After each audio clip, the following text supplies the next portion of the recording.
So my second part of the presentation is about how to reduce nitrogen and phosphorus excretion. And this is a major topic in several countries, but I will give some pointers as to what happened in the Netherlands in a way to what can we learn from developments in the Netherlands on how to reduce nitrogen and phosphorus excretion. So I'll start with phosphorus excretion and then I'll do see how much time there is, nitrogen excretion. Okay? So just to get us on the same page, just the basics on phosphorus. Phosphorus enters obviously with the feed, little absorption from the rumen, lots of the absorption of phosphorus from the small intestine, little from the large intestine, so a major outflow of phosphorus is with the feces, as you all know. Kidneys do absorb phosphorus but also filtrate it again.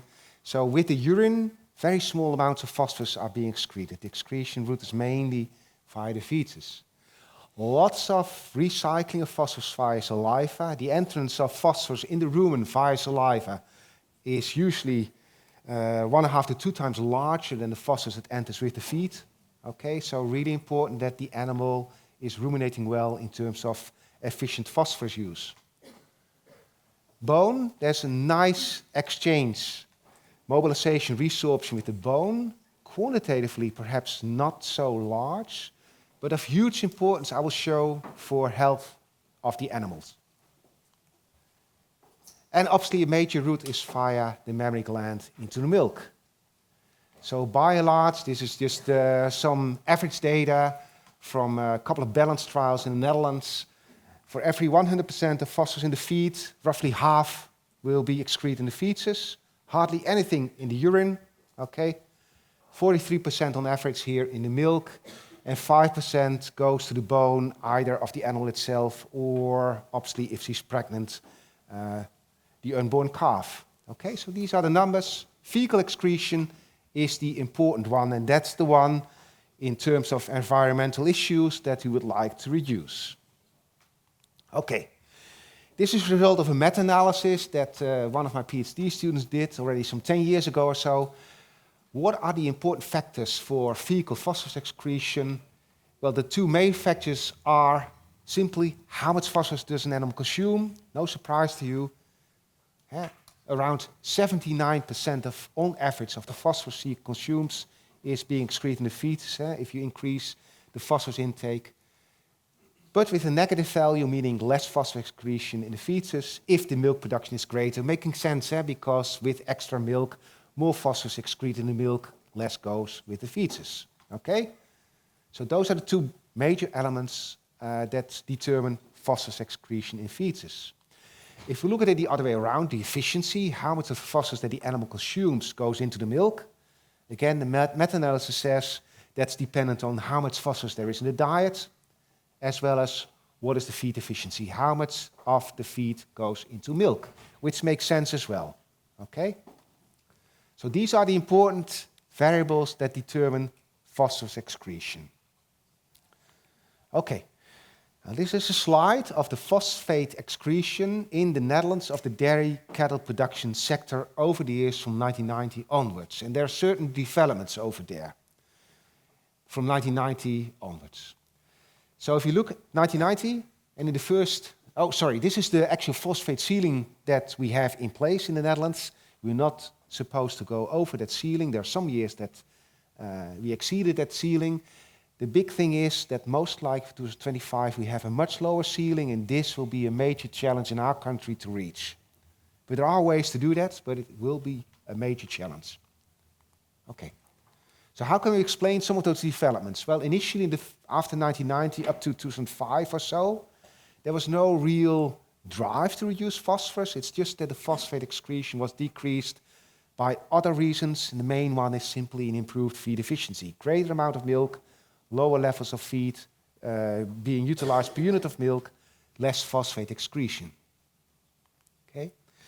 Then around 2010, the sector felt that the phosphate excretions were too high and they should do something about it. And what the sector did, that's the dairy factories, the feed manufacturers, together with the farmer organization bodies, what they did was to make a voluntary covenant to reduce the phosphorus content of concentrates to 4.5 grams of phosphorus per kilogram of concentrate, or if you have protein-rich concentrates, have this ratio max of 2.5% in there. Okay? It doesn't look much, that decline over there in the years from 2010 or so onwards, but it really, really helped to decrease phosphate excretion.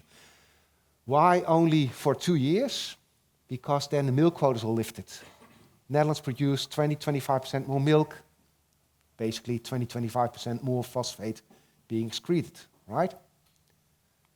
So the sector tightened the covenant to further restrict phosphate levels in the concentrate. Again, that covenant that they made voluntarily worked well, and what also worked there was a smaller number of young stock that farmers in the Netherlands had on their farm. The longevity of cows in the Netherlands is increasing all the time, not with huge steps, but it does increase all the time, and is now slightly over 6 years. Okay, so those are some pointers what happened in the Netherlands, right? Now, what are considerations to reduce phosphorus in practice? In the Netherlands and in many other countries, grass and grass herbage is the major part of the diet. So in the Netherlands, 60% of the diet is grass herbage or grass silage. And in our country, that's relatively high in phosphorus, around, on average, 4 grams of phosphorus per kilogram of dry matter, higher than cows need. And concentrates or byproducts that are low in phosphorus and still have enough protein simply are very expensive. So it's difficult to do and to have your financial margin still in a proper way. And in practice, both farmers as well as veterinary surgeons and advisors, I feel far too often, that too low phosphorus will affect the production, will be negative for the health of the animals, will have negative impact on fertility. So I'd like to address those concerns. And I'll show you specifically results of one experiment that we did 3 years ago. And we looked in that experiment to different phosphorus levels in the diet for animals 6 weeks before calving up to 8 weeks after calving. All right, so we had a dry period in which we had the recommended level, according to the Dutch recommendation, of 2.2 grams of phosphorus per kilogram feed, or the practical level that most farmers in the Netherlands have, around 3.6 grams of phosphorus per kilogram feed in practice. And then in the lactation period, we either had the recommended level for high-producing cattle, or we went 30% lower to 2.9. Okay? So high or low phosphorus in the dry period and then in the lactation period. So here are the results. On feed intake, no impact of the phosphorus level in the dry period on feed intake. No impact of phosphorus either in the previous dry period or in the lactation period on feed intake.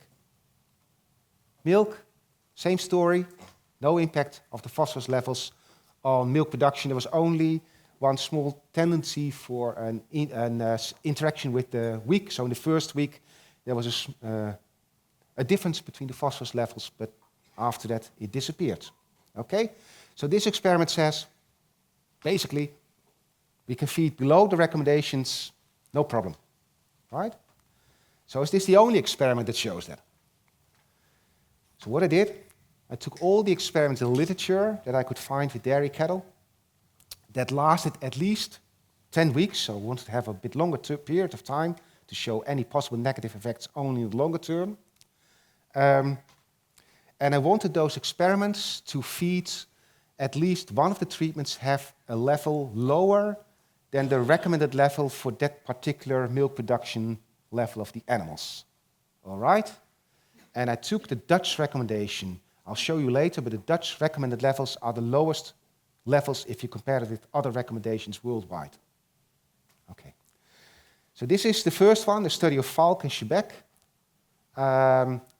where they didn't see that let's become a blue, was originally green, blue sign, that there are no negative effects on milk production or feed intake, and that circle plus sign denotes the recommended level. So here the recommended level was around 2.9, and you can see if you go below that, even far below that, no negative effects. And this experiment was done in the last 20 weeks of a lactation. They continued that experiment. Those animals were continued for the next lactation. And then the 2.4 gram level, much lower than recommended, had problems. So they terminated that particular treatment. But the 2.8 level was still fine. And that's well below the recommended level according to the Dutch recommendations. Okay? No negative impact. In America, Wu and co-workers, they fed well below the recommended level according to the Dutch standards, and only the very last 2 or 3 weeks of a full lactation, they found some negative effects on feed intake. So apparently on the edge of being sufficient or not. And if you see then this whole list, just get a picture of it. By and large, the recommended level is sufficient. We don't have negative effects at the recommended level, and often we don't have negative effects on feed intake and production on those long-term trials, right? If you go somewhat below the recommended level. The recommended level is sufficient and already in itself includes a safety margin. All right, that's the message of what the literature tells us. Let's look at the health impact. So here I go back to that experiment that we did, and I listed here the generally accepted level of phosphate in the blood plasma, what's required. So in the dry period, there was actually no impact again of the phosphorus level in the diet on those levels in the plasma. In the lactation period, there were both an impact of the dry period as well as the lactation period. But the interesting thing is here, the low phosphorus level in the dry period actually led to greater levels of phosphorus in the plasma in the subsequent first weeks of lactation. All right, low phosphorus, dry period, better situation in the first weeks after calving. And obviously, the low phosphorus level in the lactating period did give lower phosphorus levels in the plasma. But perhaps this is not the most interesting. The interesting one is obviously calcium and the risks of milk fever. So here we have the calcium levels. In the dry period, greater calcium levels in the blood with a low phosphorus in the diet. After calving, especially that first week, that difficult week after calving, impact of both the dry period phosphorus level as well as the lactation phosphorus level. And this says keep phosphorus as low as possible because it will increase calcium levels in the blood, right, of those animals, especially in the first week after calving. We didn't have enough animals to do any statistical analysis on treatments for milk fever. Just numerically, most treatments were in the group of the animals that received high phosphorus in both dry and lactation period. And by far the lowest number of treatments were in the group that received the low phosphorus both in the dry period and the lactation period. My message here is basically it's good to have the phosphorus levels in your dry period low. At least try not go to above the recommended level because it will help you to have a healthier animal after calving. Okay, something about the recommended levels. So here are the recommended levels of phosphorus in the diet or what they need for cows depending on the milk yield according to different systems. So this is why I said the Dutch system has the lowest recommended levels. You can see that over here. UK system has the highest levels. And depends a lot, right? If your milk yield is like 30 kilograms a day, the Dutch system would be around, say, 60 grams of phosphorus per day, but the UK system would be around 80 grams per day. And that's quite a big difference, obviously, per unit of feed, right? And therefore also how much phosphorus is being wasted into the environment. Okay, so how to calculate phosphorus requirement, the important point is how to do that. And what does an animal need? And I take here the new NASEM values. Okay, so what NASEM says as to absorbed phosphorus requirements, we need a certain level for maintenance, and that's related to the feed intake of animals, as well as to the body weight. Okay, in my example animal of 25 kilograms of feed, we need 25 grams of phosphorus a day. To me, it's really a miracle why they included this body weight value over there. It doesn't do anything, basically. A 700 kilogram body weight animal would require 0.4 grams of phosphorus per day based simply on body weight. It's irrelevant, and I don't like irrelevant things to be included in equations. For growth, they took the NRC equation, which depends on the daily growth of an animal, like a heifer growing still to a more mature body weight, right? It also depends on the actual body weight and the mature body weight of the animal. Forget about those last two. It does not matter if you do the calculation, it doesn't matter. It's the actual average daily gain that determines how much phosphorus you need for growth. But by and large, it's small anyway. For pregnancy, fixed values again, they took from NRC. Okay, relatively small, but indeed, if you're at the later stage of pregnancy, you need to take this into account. The important one is then in milk. So old NRC had a fixed value of 0.9 grams of phosphorus per kilogram of milk. All right? The new NASEM says, well, if you know milk protein, use this equation over there to calculate milk phosphorus, because we know that the phosphorus content of milk is not fixed, and it goes up in general if the milk protein content is greater. All right? This equation over here was actually taken from meta-analysis of Klopp, and what I don't like is that they take the wrong numbers from it, although it's just a small difference, but you know, you have to be factual. But what I really don't like here is what we said in this meta-analysis, basically, don't use this equation. It was the best equation we could derive to predict milk phosphorus content of milk, but we clearly said this best equation is not a good one. And why is it not a good one? That's shown here for the observed and the predicted phosphorus levels. You can clearly see here this is not a prediction you like, but this was the best equation we could come up with. All right? So I don't like NASEM to have advised this equation while we said in our paper, this is the best we can do, but don't use it. Okay. It does make a little bit of a difference in how much you need if you take the 0.9 as a fixed value or based on milk protein. We came up with another equation on different data that we think is much better. Towards the 14 equation, if you do that equation, and in the Netherlands, the milk phosphorus content is slightly over 1 gram of phosphorus per kilo of milk. And you can see those numbers, 36 grams of phosphorus required versus 41. It starts to become a bit more sizable, right? And how much you need, depending on how much phosphorus there is in the milk and what you can expect. All right? And then finally, you need to go from the absorbed levels to the levels in the diet. So for that, you need an absorption coefficient. And NASEM says use a factor of 72% on average, or if you like to split it up into inorganic, organic phosphorus, use different factors of 68 or 84%. Okay, and that's the way to calculate phosphorus requirements. Okay, so the conclusion of phosphorus requirements, like a take-home message. If you want to reduce phosphorus excretion, we need to do that in terms of the environment and also in terms of phosphorus being mined only from certain parts of this world, which are not always the most stable part of the world. And in the coming decades, we may be in danger of running out of phosphate supplies from those mines. We need to reduce phosphorus excretion. We need to have low phosphorus levels in the diet. So we need to lower dietary phosphorus contents, basically, in the diet. A covenant, we showed a covenant is very effective.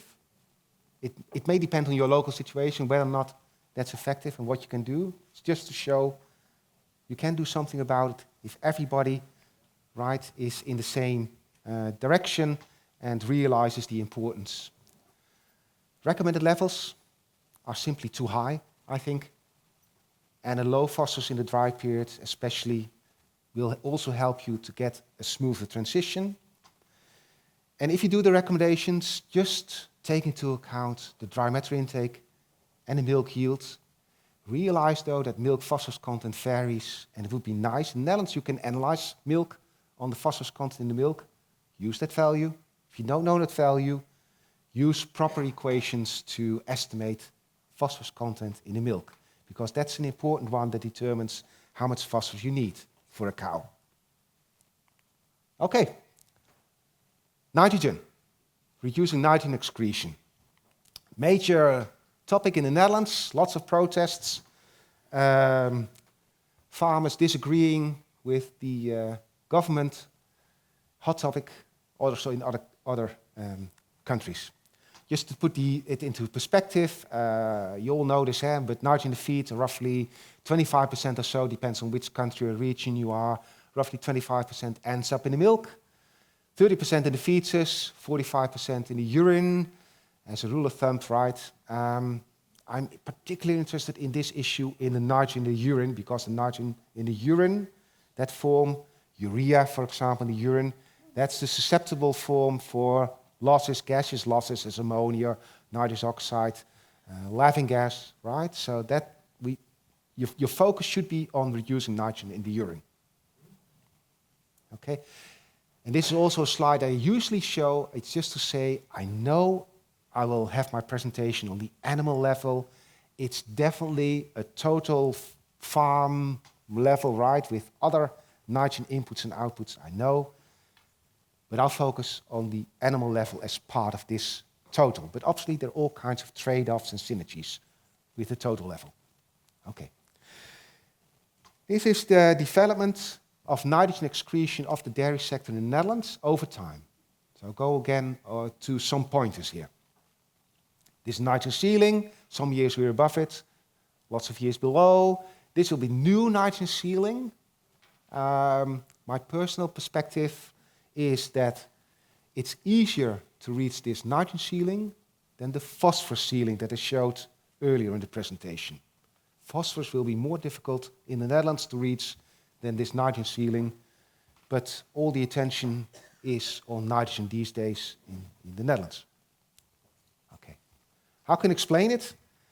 This large decrease in nitrogen that Koen was also showing in terms of ammonia, those big, large decreases from 1990 onwards. Why did it happen? Because we had a system in place which is called the mineral accounting system, in which farmers had to take into account and document how much nitrogen would enter the farm and how much nitrogen would leave the farm in milk or products or any feed you sell or whatever. And then you have standards, loss standards were applied on that farm. If above it, farmer had to pay a penalty. It's called Minas. You can see it. It worked really well. Great.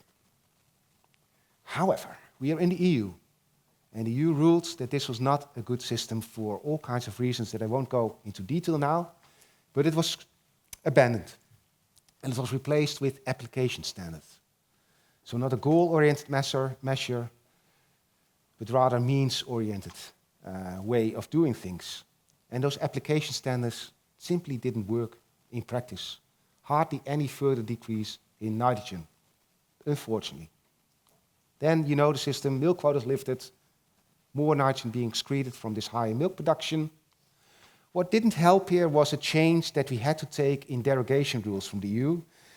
EU changed the derogation rules in such a way that farmers were not allowed to have as much maize land, maize silage as they used to have. So the diet changed, less maize silage lower nitrogen, more grass, greater levels of nitrogen. Not a good idea in terms of nitrogen excretion, as you can see over there. Okay? And then the smaller number of young stock basically helped to have nitrogen excretions decrease a bit.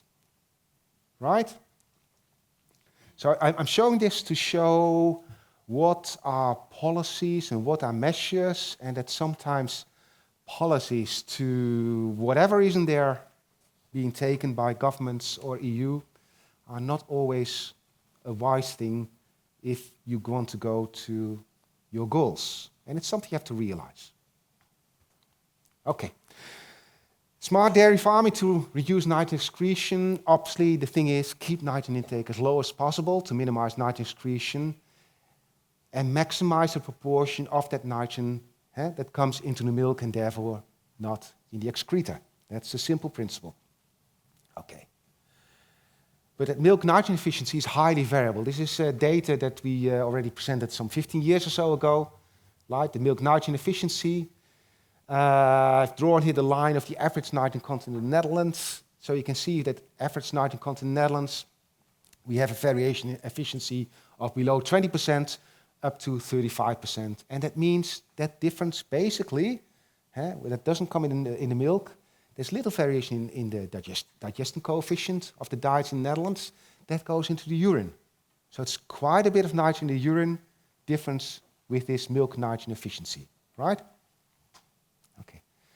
What are then drivers for milk nitrogen efficiency? So I took here this experiment from dairy farms in Quebec, in which they classified those farms in terms of nitrogen efficiency of the milk, so quite large differences.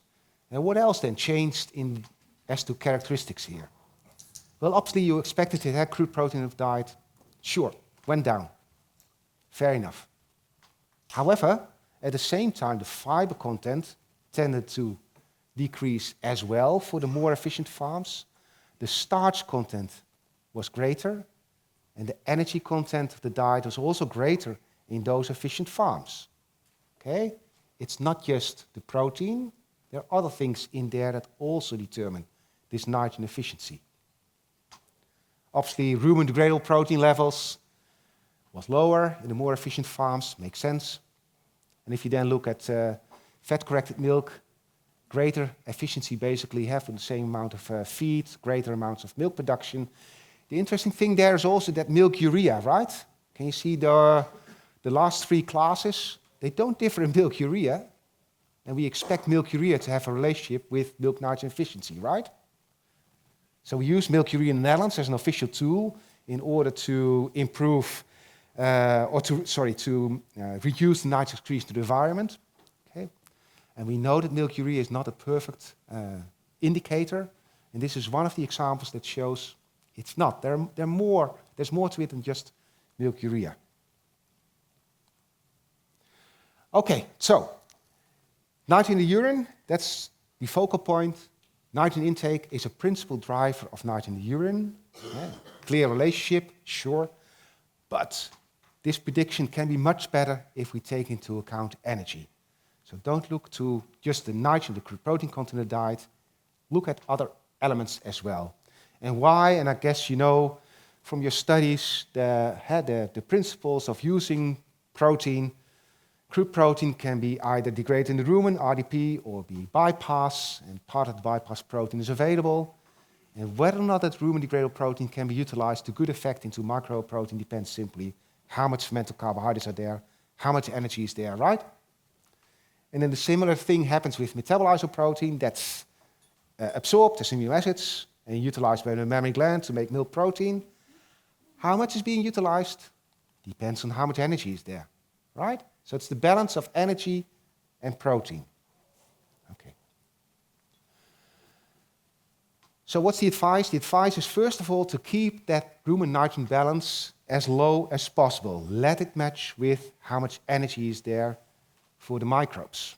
I will take here one example of a French experiment. So what they tried to do was to keep rumen-degradable protein to low levels while keeping metabolized protein the same. They didn't achieve it completely, but reasonably well, right? 96 to 99 grams of metabolized protein per unit of feed, with much lower rumen-degradable nitrogen. X is negative, so it indicates we don't have enough for the microbes. So, small effect on feed intake, probably because of this negative rumen-nitrogen balance related to not optimal microbial activity. Rumen-degradable protein balance negative. Slight decrease, but significant. Oh, no, not significant. It was only tendency in milk yields. Okay, but it means that you got a much better way of excretion. That nitrogen excretion in the urine, you can see, is much, much, much lower. I don't think they did the calculations correctly. They had a huge nitrogen balance. If I correct the values myself, these are just my personal values, right, based on the experiment. I come to higher values in nitrogen in the urine, but still a large difference. So we see a better nitrogen efficiency in the milk and a large decrease in nitrogen in the urine. Therefore, in terms if you would calculate then the ammonia emissions here, the ammonia emissions would be only 1/3 of the low crude protein diet in this case and the high crude protein diet.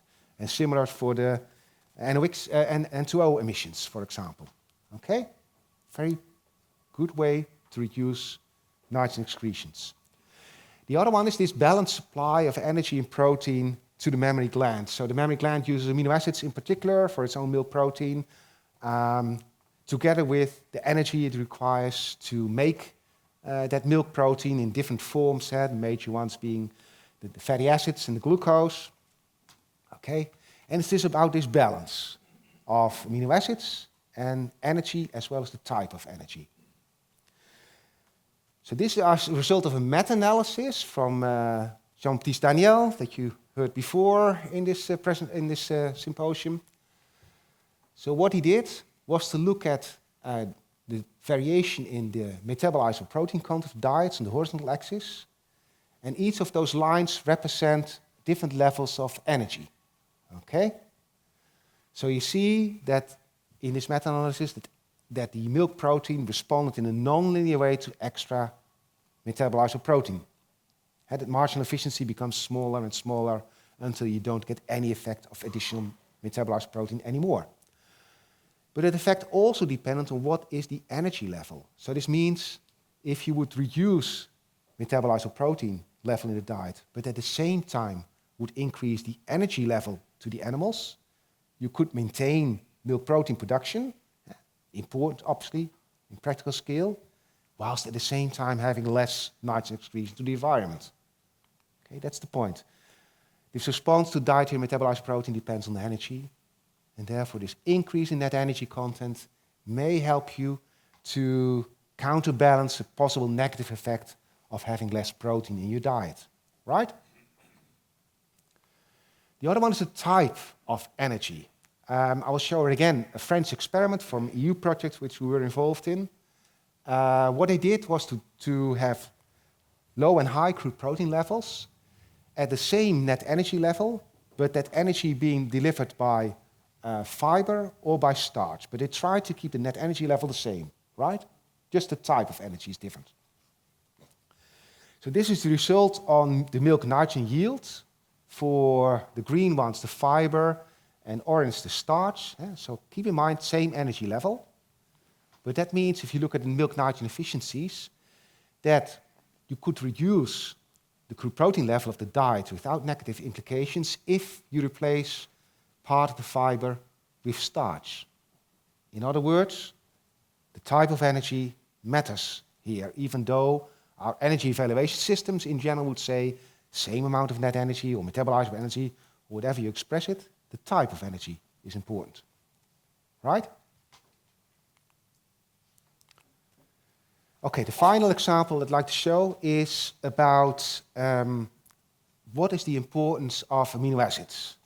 Is it important to have specific amino acids? Are first limiting amino acids a concept that is valid? I'll try and explain that. So what I did here was to use an analysis of Hutan and Ristov. And what I did was to look at all the experiments in which casein was infused, casein as being like the perfect amino acid profile. It matches the profile of most of the protein in milk. Infused, so nothing to do with the rumen, infused abomazally, directly available for the animal. Okay?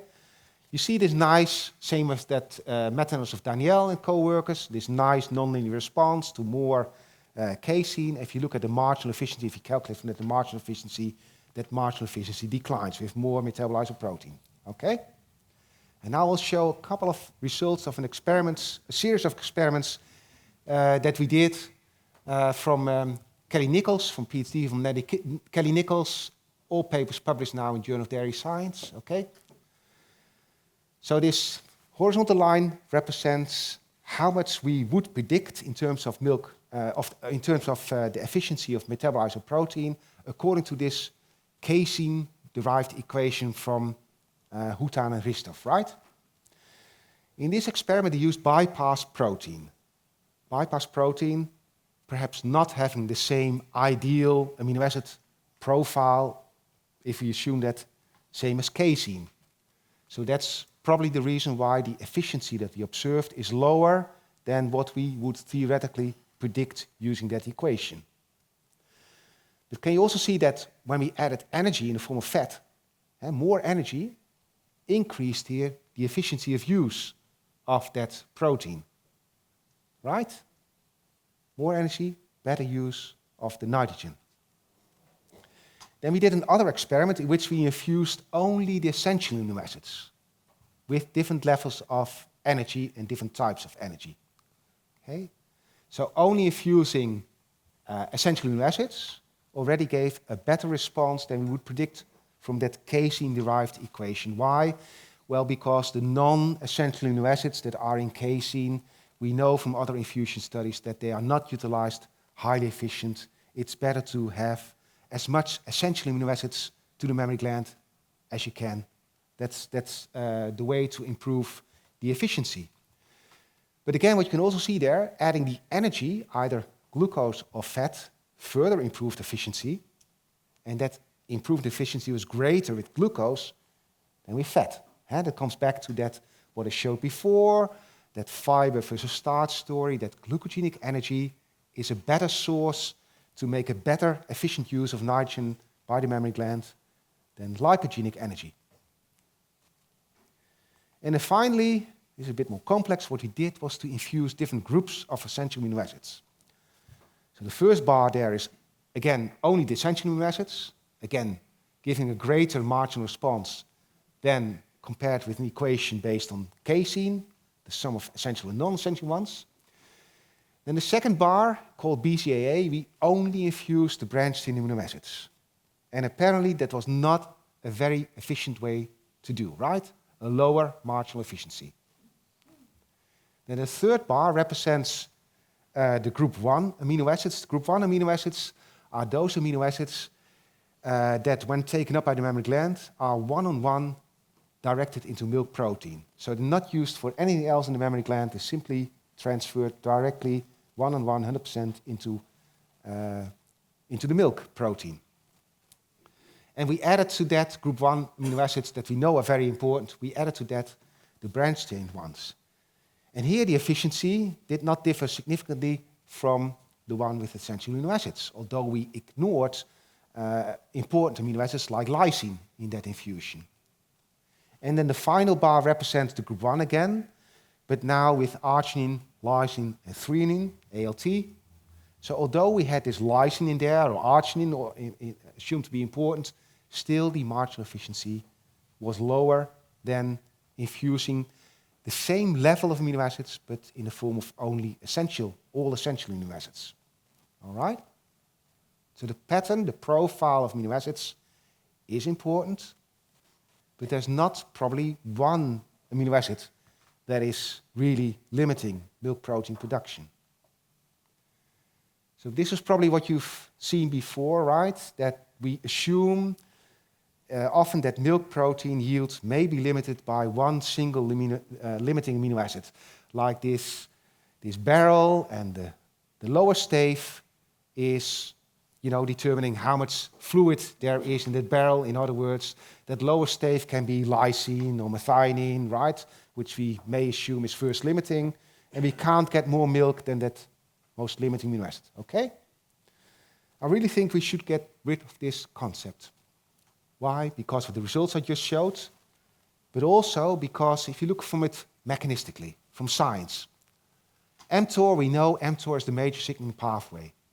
And we also know that mTOR responds independently and additively to several essential amino acids and to energy. There's not one single amino acid that will only stimulate this very important mTOR system that stimulates milk protein production. We know that milk protein yield, there's various experiments on that, is stimulated by mutually exclusive sets of amino acids. So you could infuse 2 amino acids that includes, for example, lysine, and we assume in those experiments lysine to be the first limiting, and milk protein was stimulated. But if we do also infuse 2 completely different amino acids, milk protein is also stimulated. So that doesn't match one of the amino acids being first limiting, right? Or if you do it the other way around, there are equal losses in milk protein yield if individual amino acids were subtracted from duodenally infused essential amino acids. So if you subtracted lysine from it, decrease in milk protein. If you subtracted methionine from it, decrease. Histidine, decrease. So we can't talk about one amino acid being first limiting. Okay? What we see is rather not this barrel with the lower stave. We see what we like a leaking barrel, different holes in there. And we can plug basically any hole. Yes, plug the lysine hole in there, if you like, will help you a bit to improve milk protein yield. But if you plug the methionine hole, similar. Anyone. Depends on the size of the hole, obviously, even in this analogy, or the energy, obviously. Okay? So we like to see it more as additive, independent responses to nutrients, and plugging any crack may help. All right. So, near the end of the presentation, nitrogen excretion conclusions.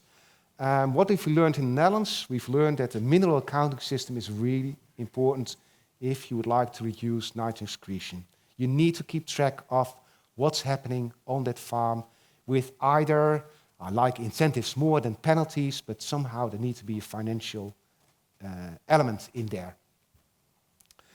Remember that, yes, protein, nitrogen protein is the major issue, but decreasing dietary protein level as such is not the major goal. You always have to look at the proper balance, right, between that protein in the diet and the type and the level of energy, both at the rumen and the post-rumen level. The first step I see in practice at least to take is always try and minimize the rumen degradable protein balance. Don't be afraid of production responses. You can really go pretty low. The rumen recycling to nitrogen will also help there in order to keep enough nitrogen for the rumen.